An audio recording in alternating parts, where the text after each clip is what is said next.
We call this area our kitchen garden. As you can see, I owe Jane one more bed right there, as we've got two over here. So I need to do that. And we might extend that fence line, but I'm not sure. I kind of like being able to drive the tractor through there, the little lawn tractor. And then we probably ought to come off on that corner right there, give those blueberries over there a backdrop. Kind of keep that going. So, all right, so we're getting this squared away. We pulled out that compost yesterday. Got some things over here. This poor little tomato here. I don't know if he didn't take the transplanting very well. These other ones, his little brothers here, are all from the same plant. They were suckers that we managed to keep going through the winter. Hopefully, I mean, we've tried everything. This little guy, I mean, last thing we tried is scorching him. So let's bring him in here and give him some real sunshine. He makes it, he makes it. He don't, he don't. And then we got some parsley over there, muscadines, and some more seedlings that we're starting over there, and some what do you call those things? Which ones? This one's back here. Nah, elderberries. Sorry about that, elderberries. And so right now this thing is maintaining about 80 degrees during the day with the windows open. We might have to pull the plastic off the side, or at least get it in a position where we can roll it up. We're gonna have to bite the bullet on that. Today's project, getting this place straightened out again. See all those bricks back there? They may need to come out soon. We put them in there to hold heat. They're on the north side of the greenhouse, so the idea was that they would heat up during the day and give off a little heat at night.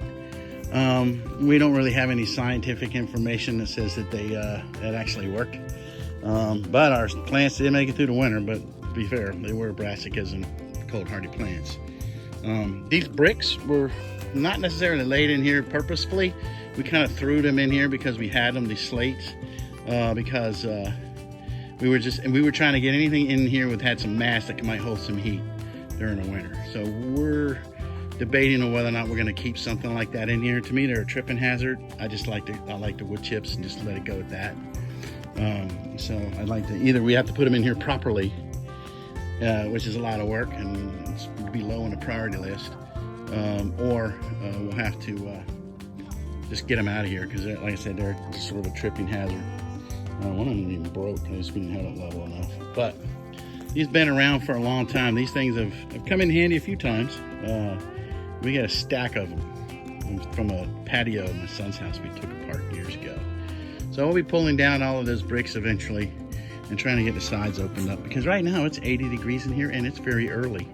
And so the March sun, end of March, is getting strong. So we're gonna have to do something. We'll put a shade cloth up or whatever. We do have that fan, and that fan is, I usually have it on, but I have it off right now.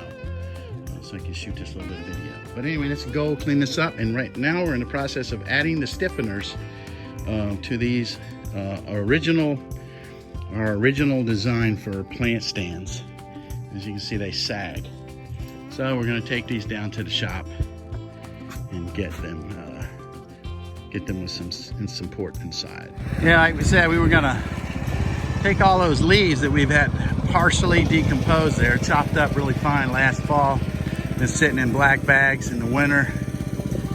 And this is our new little field. So we're gonna dump all of these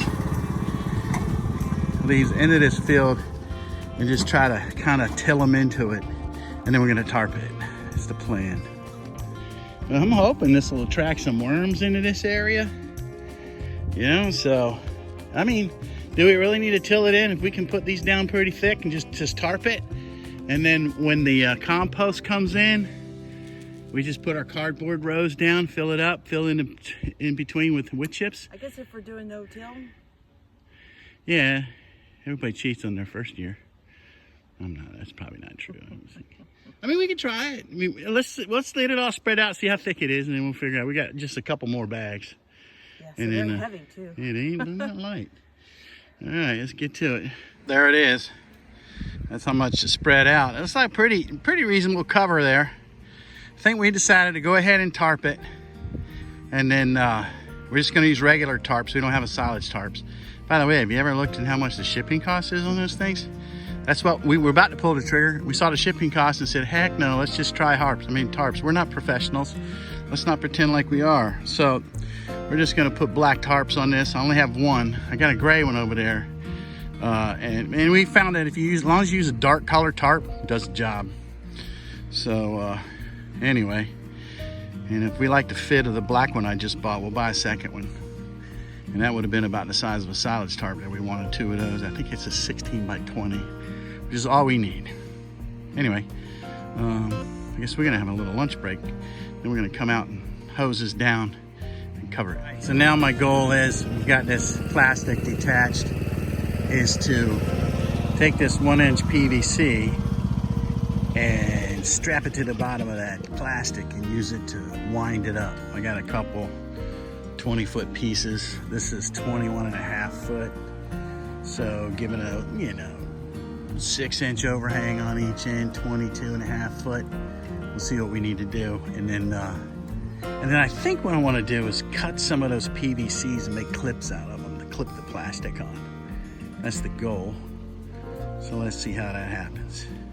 Also, we were a little bit chicken to cut the plastic to, in case we needed to re-stretch it, but it doesn't look like that thing needs to be re-stretched ever. So we're gonna go ahead and probably, when this is all over with, trim the plastic at least down to here. Right now it's about 1 foot low.